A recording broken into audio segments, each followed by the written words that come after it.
Guys, in the early 2010s, someone gathered the largest ensemble of A-listers ever to make one of the worst movies of all time. Movie 43. A movie so bad, some actors tried getting out of their contracts after signing on. Others were pitched the idea and rejected it because it was terrible. And since then, it seems like none of the cast members want to acknowledge that they were in this movie that should have ended a few careers. At least one or two. So I'm here to resurrect it, because there's something about this comedy that feels quintessential 2000s. Fact. So Movie 43 is a sketch comedy film. It features 14 different individual stories, all featuring different actors and an overarching story that plays throughout. And it's a movie with two versions, one that was widely released in cinemas in the US and the other one distributed internationally. The only difference between the two is the overarching story that connects all 14 sketches. In one of the versions, it's the pitch, where a screenwriter pitches the idea of Movie 43 whilst holding someone at gunpoint, and the other, the one that I've been able to watch, is about three teenagers who are trying to find the most banned film in the world, inadvertently causing a global apocalypse that kills everyone. So we're going for reasonable here. I've still not been able to watch The Pitch, so if anyone out there has watched Movie 43 with that version, how was it? Did it save the entire movie, or was it just more shit? I suck dicks, I suck them all the time! You have so much poop on you right now. And it's terrible in so many different ways. It really is a must-watch. And the cast is absolutely stacked. Oscar winner Emma Stone, Oscar winner Halle Berry, Oscar winner Kate Winslet, Oscar winner Rory Culkin, Oscar-nominated Naomi Watts, Oscar-nominated Uma Thurman, Oscar-nominated Terrence Howard, almost EGOT Hugh Jackman, and the list goes on. And all of them gather to create one of the worst car crashes in Hollywood. Honestly, some of the sketches are really not that bad. Some of them got a chuckle out of me, but then others got a chuckle out of me for all the wrong reasons. Like, some of them are like, maybe we should not do this on screen. It's like I always say, just because we can do something doesn't mean we should. And sometimes chances are we shouldn't. And I thought for today's video, we could play a little game called, was this written by a man or a woman? We're gonna go through the sketches and you're gonna try and guess if it was written by a man or a woman. You're gonna write it all down, and then at the end of the video, we're gonna reveal the results and you're gonna see whether you were right or wrong. And if you're new here, hi, I'm Eric. I love watching garbage movies, trash cinema. So if you're not subscribed already, what are you waiting for? You know it's free, right? You know it also helps a lot. So go ahead, do it, and I bet you will look so much better after. For the connective tissue of this movie, the story that binds all of the sketches together, we have the thread. The thread follows two friends, Calvin and JJ, as they prank Calvin's younger brother Baxter into trying to find the most banned movie in the world. The idea is for JJ to distract Baxter long enough so that Calvin can use Baxter's laptop and load it up with a bunch of viruses from porn websites. But to convince Baxter to really look for this film, they have to sell the idea. So they come up with a fictional movie that doesn't exist that is set to make you rip off your own dick after watching it. They invent the title. They say it's called Movie 43, but Baxter is a tech whiz kid, so he goes to the dark corners of the internet and they start going through the clips, the movies that they find. The first sketch stars Kate Winslet and Hugh Jackman, and this was actually the first sketch ever filmed for this movie, and it was also used to pitch the rest of the film. If you didn't know, this movie took about 4 years to film. They had to basically bring several actors together at different times to film their own respective sketches and then bring everything together, and it took 4 years, and Kate Winslet and Hugh Jackman are to blame for the existence of this film. It was their face, their A-list status that sold the movie. The problem is, their sketch is actually really fucking funny. Hands down the best of the bunch. So, first sketch is called The Catch. Beth, played by Kate Winslet, is getting ready to go on a blind date, but she's unsure if she wants to go through with it because she's tired of dating and it's always weirdos that end up showing up at these things. But the man that she's about to meet is actually on the cover of a magazine, Gotham magazine. Why is this man still single? Girl, 'cause he's gay. She sees his face, Hugh Jackman, and realizes, oh fuck, he's actually hot. So she goes on a date. They get to the restaurant. They're both wearing a scarf around their necks because it's cold outside. And they're talking, they're having a good time, and then they remove the scarves, and Beth notices that Davis, the man she's with, has a pair of balls on his neck, like testicles hanging off of his underchin. This sketch is hands down the best, and Kate Winslet's acting just... Great. Thank you. This is why she's an Oscar winner, okay? This is why. As soon as she sees those testicles, she is taken aback. She's like, woo, is anyone else seeing this? But no one is. No one is reacting to Davis's balls in an odd way. It's like this is the most normal thing ever. It's like everyone knows that this man has balls on his chin and that's okay. We love him just as he is.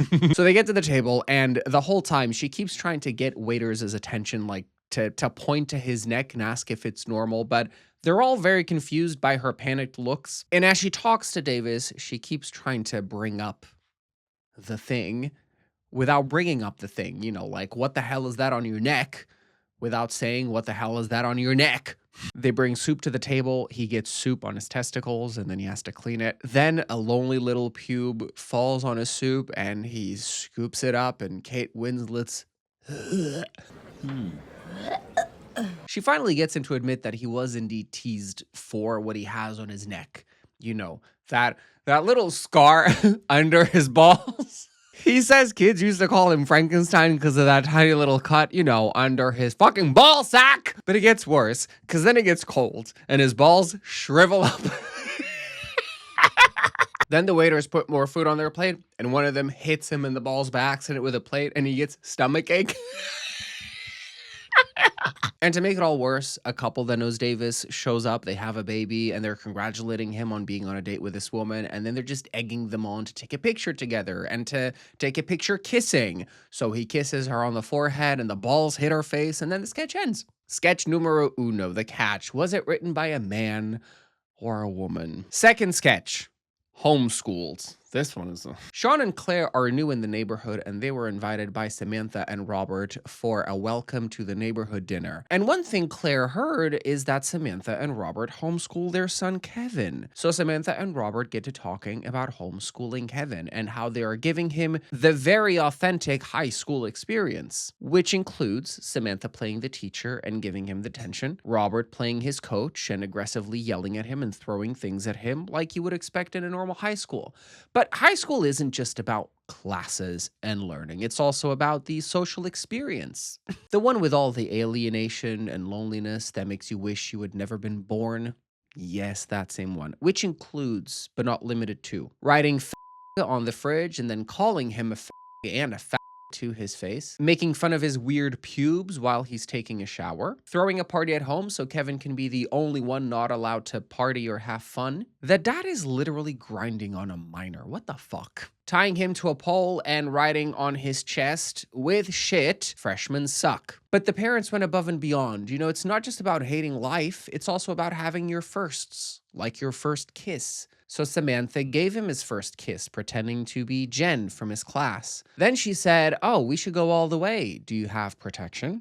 And it cuts to Robert pretending to be one of his, I guess, classmates, saying that, hey, Kevin, I just want you to know that if I were gay, you'd totally be the guy that I would go for. I shouldn't be laughing, but... At this point, Sean and Claire are horrified by these stories, wondering how Kevin even turned out living in such a horrible environment. And then Kevin comes downstairs, and they are waiting in anticipation. It turns out, hey, he looks totally normal. I mean, he looks a bit tired, but he looks super normal. Yeah, he is on his way out to meet up with his friends, and his girlfriend's here. Her name's Jen. And his girlfriend is a broomstick with a picture of his mom taped to it. He's meeting his imaginary friends with his mop girlfriend that looks like his mom. Hello, Mrs. Miller. I'm the pretty girl. She is. So that's what happens when Zionists raise you. Okay. Homeschooled. Was it written by a man or a woman? Then we got the third sketch, The Proposition, starring real-life couple Anna Faris and Chris Pratt. Chris Pratt. Hey guys, just stop real quick and pray with me. Lord, you say, be still and know that I am God. Psalm 46:10. Julie and Doug have been dating for a year. They are super in love, and Doug is about to propose during this picnic. But Julie has a proposition as well. Will you poop on me? What? Julie's proposition is that Doug poop on her. Julie's a scat queen. Okay. We don't judge. Doug is confused. Like, why is she asking him to poop on her? And she's like, oh, what? Are you not attracted to me anymore? Do you not love me? And he's like, no, of course I love you. Yes, sure. Yes, I'll poop on you, my lady. So he speaks to two friends, and one of them is like, hey, don't you think it's weird that she would ask him to shit on her? The other friend's like, oh, Dawn, a minute, sir. Clean your mouth with soap. Okay, shitting is what you do on hookers. That lady asked him to poop on her. Poop is what you save for your soulmate. Spitting bars here. Then he's like, hey, what are you gonna eat for the special day? Is she a vegetarian? Because if she's not, you should go for the, and I quote, big beef burrito with extra beans on that bad boy with some salsa and some guacamole for color. When it comes out, it's like a festival. Doug's like, I'm going to go more classy. I'm thinking of, and I quote, ahi tuna steaks, a salad, and red wine. But the friend is like, nah, it's not about how fancy it is going in. It's about how fancy it is coming out. Mexican food is the best food to make a party, to make a real mess, to make a proper poop. Says that salads will trap your bowels. And then he gives him Turbolax to really let it rip. Let it rip. Cuts to Doug on the toilet, stuffing his face with a burrito. He is desperate to get that in him. Then he chugs the Turbolax and he's ready to let it rip. So he's walking to the bedroom, farts are coming out. He's ready to blow up, right? So he gets there, he starts bringing down his underpants. He's like, wait, no. Wait, honey, I want this to be special. I want to savor this moment. So she starts reminiscing about how they met and if he remembers how romantic it was and how she could have never imagined that they would end up here. Then she asks him to put some lotion on her shoulders and he's like, girl, I am ready to shit. Then the whole time he's farting and he's holding in this massive explosion and he just gets to a breaking point, frustrated, says, please let me shit on you. Shit on her. Shitting is what you do on hookers. Poop is for your soulmate. How fucking dare you, Chris? You fucking piece of shit. You take that back right the fuck now. She runs out the room, obviously upset. She would never want him to shit on her. So she's running out. He runs out after her and he gets hit by a taxi. Shitty explosion in the middle of the street. A suburban dump. It's a scat party. There's shit everywhere. The taxi covered in shit. The floor full of puddles of shit. Doug is on the floor. She runs back. No, Doug, my love. Oh my God. She looks around, all of this shit. This was all for me? You really love me? Oh my God. Then he pulls out the ring and tell me why his fingers are shitty. Why, Doug? Chris Pratt, why are you And she accepts his proposal. She's like, somebody call 911. And then she holds him and the camera pans out like from above, an overview shot, and the puddle of poo around him is just getting bigger and bigger. So that one was for the scat queens, the scat fans. I wonder who wrote the proposition. Was it a man or a woman? We go back to the thread, and at this point, Calvin is in the bathroom, trying to load up his brother's laptop with viruses, but JJ calls him because Baxter is going a little mental trying to find this movie 43. And he uses a search engine called Falcatron that only 50 people in the world have access to, and he somehow broke into it because he's that good. Baxter is a fucking star. And then we get into our next sketch called Veronica. This one stars multiple Oscar winner Emma Stone and one-time Oscar winner Rory Culkin. He plays a supermarket clerk and she is his ex. And I'm just going to read the lines because I think it's funnier that way. They're like sort of exes, and she gets to the counter. Neil, Veronica, you look pale. You look pregnant. You look like you slept in a soup kitchen urinal. You look like you bathed in a dumpster behind the abortion clinic. You look like the kid who got cancer for Christmas. You look like the slutty one on the Golden Girls. Dorothy Blanche. You take that back, you son of a bitch. How's your acid reflux? How's your HPV? It's your HPV, Veronica. I'm just carrying it. I can't believe you named your dog Veronica. I can't believe you sucked off that hobo from Magic Bean. He was a wizard, Neil. And that's why she has 2 Oscars. Yeah. The rest is kind of bad. He shoves his finger in her mouth and it's so repulsive. Oh, the characterization of both of these characters, they make them both look so gross and sweaty and oily and nasty and repugnant. Then they kiss. Ooh, a lot of tongue, just a lot of not the best. But who wrote Veronica? Was it a man or a woman? We then see an ad for iBabe. iBabe is an iPod shaped like a human naked woman. I can't show you because she's fully naked, but imagine a woman, but like she's an iPod, and you listen to music by plugging your headphones into her. Fifth sketch, and this is a horrible sketch. I hate this one as well. Superhero dating. I need to talk about it because we need to play the game, right? You need to try and guess if this was written by a man and a woman. You're gonna know as soon as like I get through it. This is a play on DC characters. We got Superman, Robin, Batman, Supergirl, Wonder Woman. It all hinges on Jason Sudeikis being Jason Sudeikis. And if you don't know what I mean by that, just go watch Horrible Bosses. Horrible Bosses 2, We're the Millers. You know, he's just a blabbermouth that gets everybody around him in trouble, and that's the comedy of it. Yay. We get to hear him describing a woman's vagina in great detail with a lot of haha funny 2000s jokes. Do you want to hear some of them? Ooh. No, I'm not joking. This sketch pisses me off. Oh shit, dude. Oh my god. I can't believe the size of that thing. It's like a giant fucking cornfield. It's enormous down there. It's crazy. Look at that. I feel like at any moment, shoeless Joe Jackson could walk out of it and I could play catch with him. I want to wash dishes with it.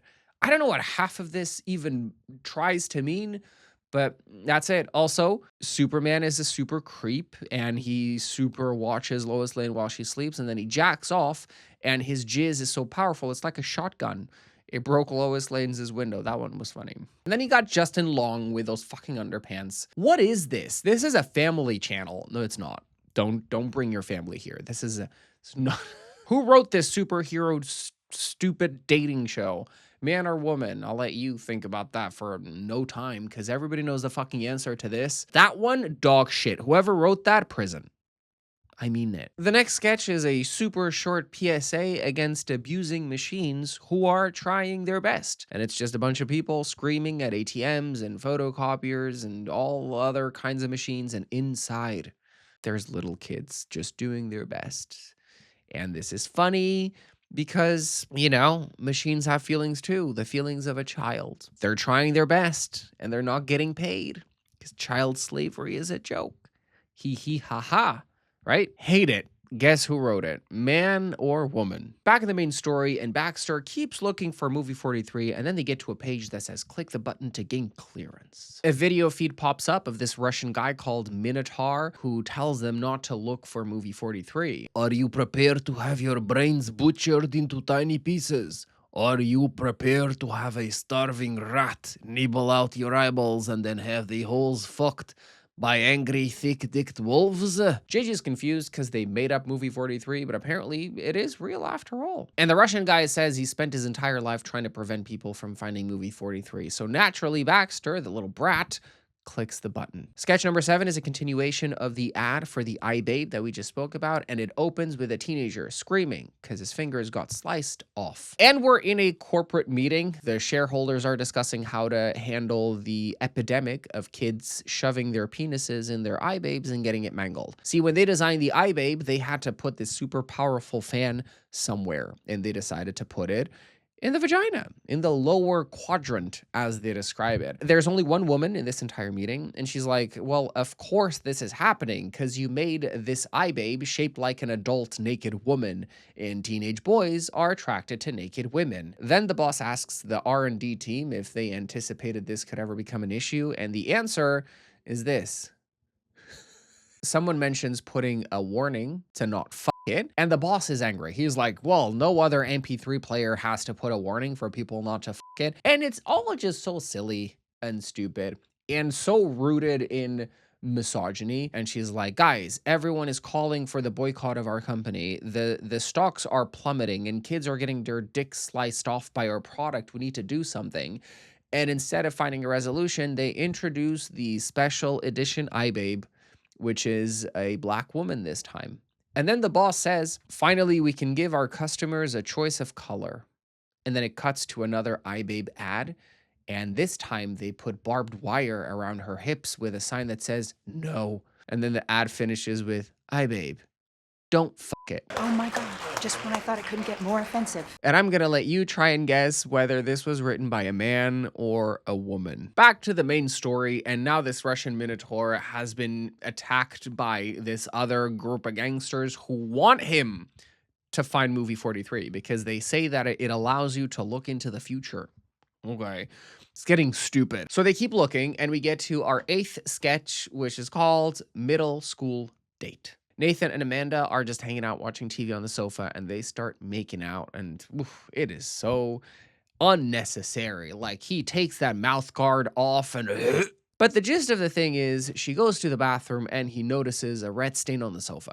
She's just got her first period. But Nathan is a dumbass who doesn't know how biology works. So he thinks it's cranberry juice, and he gives it like a good whiff. Amanda comes out of the bathroom. She looks horrified. She wants to go home because she just had her first period. But her mom isn't there yet. So she just stands there in a corner to watch TV, but Nathan notices that there is a red stain on the wall. At first he thinks it's juice, but then he realizes it's blood and he starts freaking out. Oh my god! Oh my god, you must have sat on a nail or something! His older brother Mikey shows up. Remember this guy? He was in all of the fucking comedies of the 2010s. Mikey understands that she's having her period, but he doesn't have any products for her. He has his mom's tampons, but he says, "You are so skinny, there's no way they will fit you."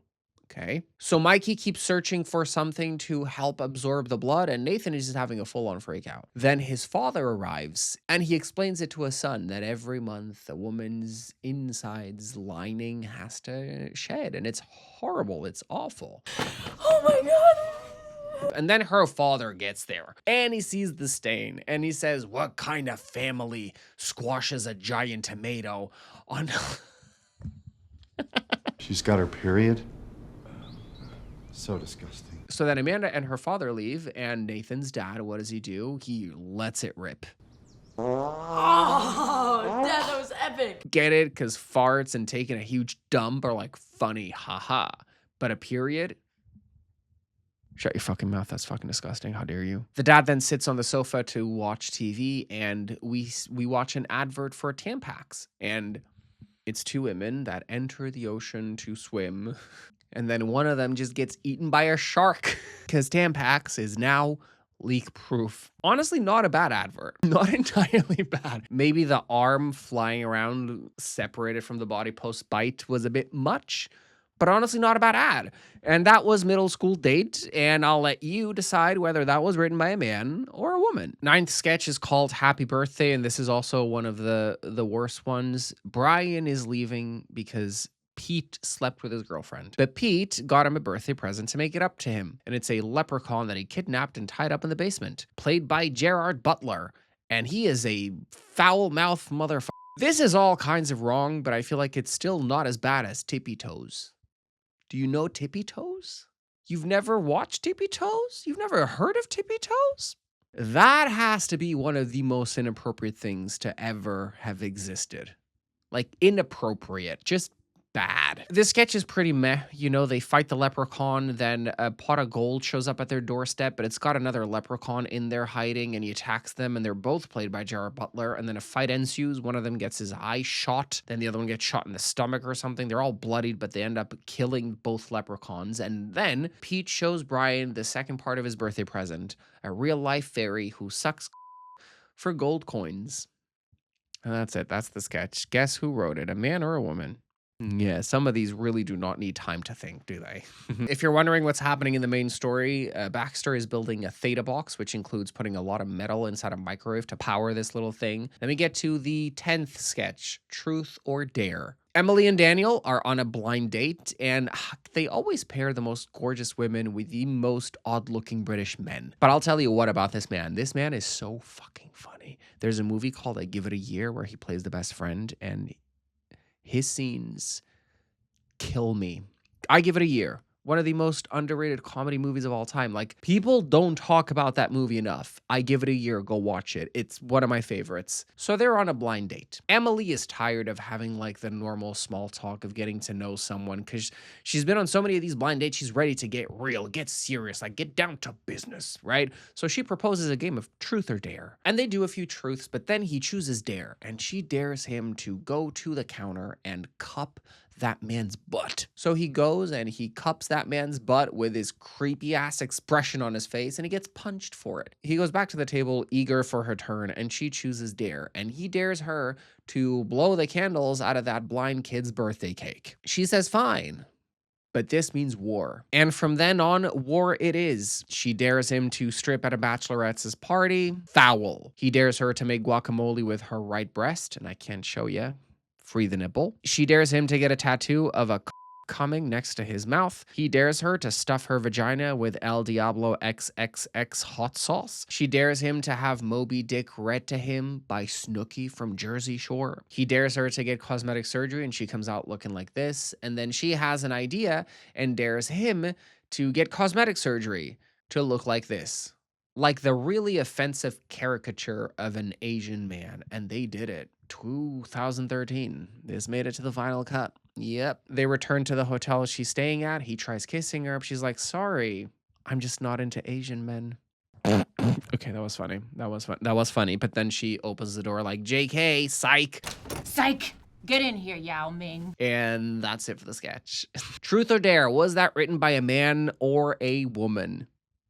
Back to the main story, and they activate the Terrapin protocol. A new video feed opens up, and it's them in the future, 141 days from then. Future Baxter tells them that the Terrapin protocol was a top-secret Cold War initiative to control the mind of every American citizen so that in the event of a Soviet attack, everyone would be converted into fighting machines. Only there was no one else left to fight, so they turned on each other. The whole world is gone. But in the future, Baxter is a badass, JJ is a hunter, and Calvin is a mumbling, crying mess. A catatonic mess. I forgot to say, but Calvin was in the bathroom and he was jacking off to a live webcam girl show, right? So he jacked off, and then his mom walks into the room like, hey kids, what are you doing? And he realizes that the woman that he jacked it off to earlier in the bathroom to completion was his mom. You know, just because we can do something, it does not mean that we should. And then out of nowhere, outside, war ensues. And if you're wondering about this movie's budget and what war looks like outside, it's this. So the world is on fire. Baxter runs to get his own laptop to stop this Terrapin protocol, except his laptop is full of viruses. Uh-oh, from all that porn. And then the world just ends. Well, yes. Cut to 2 years, 3 months, and 4 days later. The world is over. The only person alive is Calvin. He's in a wheelchair. And he finds a computer. And he tries reversing the Terrapin protocol, tries reversing the end of the world. Except that's impossible. So instead, here's another sketch. Next sketch is called Victory's Glory, and an all-black team of basketball players is getting ready to play. Except thousands of white people out there are rooting against them. And the team's morale is not great. And the coach walks in and he's like, 2 things. First, no matter what happens, I am so proud of you. Second, you're gonna win. Because they're white and you're black. And then he's like, what game are we playing? Basketball. What color are they? White. You're black. You're going to win. Simple as that. And they're like, oh, but they have fundamentals, coach. Is like, it don't fucking matter about the fundamentals. You're black. This is basketball. You're going to win. And then he calls one of his players up front. He's like, Lucius, how big's your dick? He's like, a foot, 1.5 feet. Even the coach is like, what a foot and a half. Their arm ain't even that long. Then the white kids come in and they're like super racist, like, oh, this ain't a sport for you to play. And they're intimidating them. And then they leave and the team are like shook. One of them says, they look tough.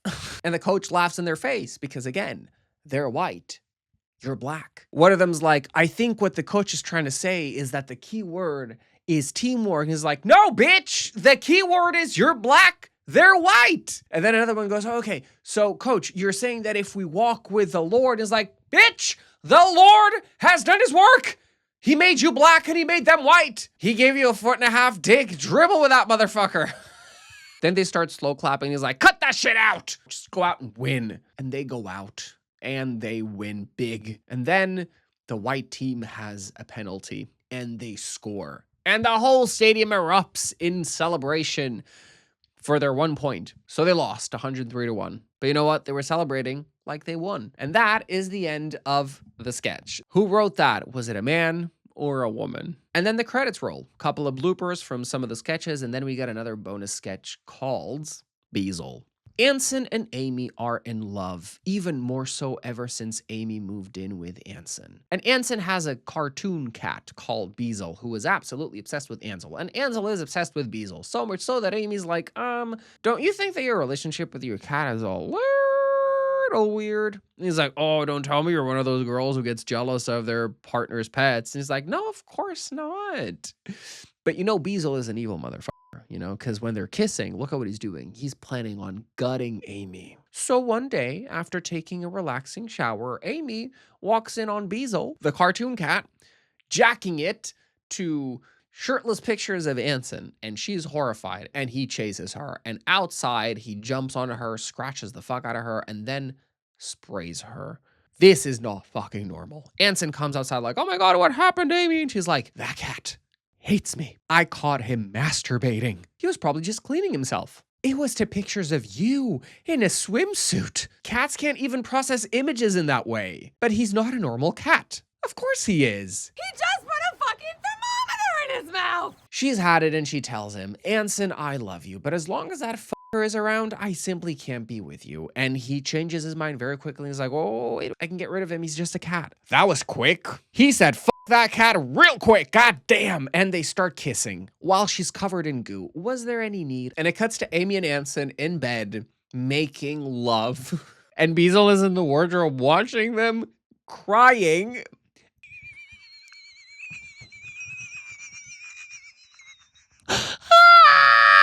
So the day for Beezel to move out comes and he's nowhere to be found. They're looking for him. Anson goes upstairs and Amy goes outside. And then Beezel shows up and he runs her over with a truck.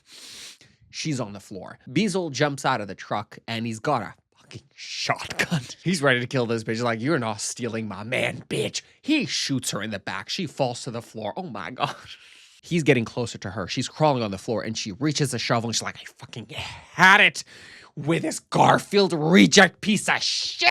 And she swings that shovel and swings it again and swings and keeps swinging. And then he's trapped. He's on the floor. Die, you fucking stupid cat! And she looks around and she's in the middle of a little girl's birthday party. Everyone is horrified at the sight of this woman beating the fuck out of this cartoon cat. Anson shows up. He's in tears. Oh my God. Can't believe you would do this to my sweet little Beezel. And then one of the moms is like, get her! And all of the little kids just jump on her and attack her and start stabbing her with plastic forks. And one of them just gets in her ear. And Beezel gets his happy ending with Anson making out. Beezel, who was it written by, a man or a woman? And that is the end of movie 43. A collection of just the most what the fuck kind of sketches that you'd see. Some of them are funny. Some of them are really problematic and offensive, and others are just bad.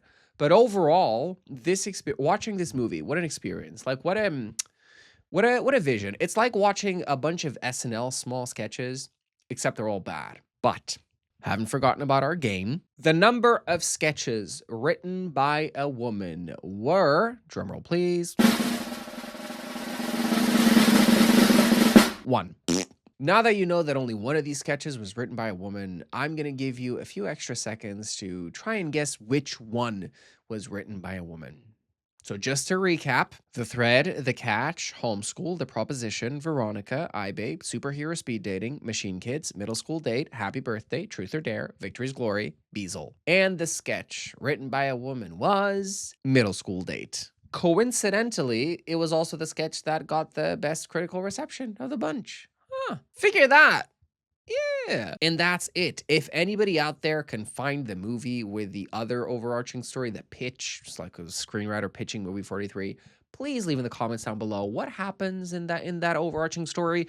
Because in this one, The Thread, the 3 teenagers that kickstart the end of the world, the global apocalypse, well, yeah, that was something that happened. Yeah. And do you remember the kid that jacked off to his own mom? Yeah, that happened too. That happened too. But do you remember that kid in that sketch that fucked his mom? Yeah. What about that guy that had testicles on his neck? Do you remember that? Yeah. What about when Rory Culkin like shoved his dirty finger in Emma Stone's mouth and then just swirled it in there? That was... Or when they put that Englishman in prosthetics to make him look like an offensive Asian caricature. That was crazy, right? Or when Gerard Butler played that leprechaun, that horrible looking CGI. Oh my god, that was so bad. It is honestly just a minefield of opportunities. Watch the movie, come back and tell me what you thought. Or don't watch it ever. Like never watch it. No. Let's forget about it.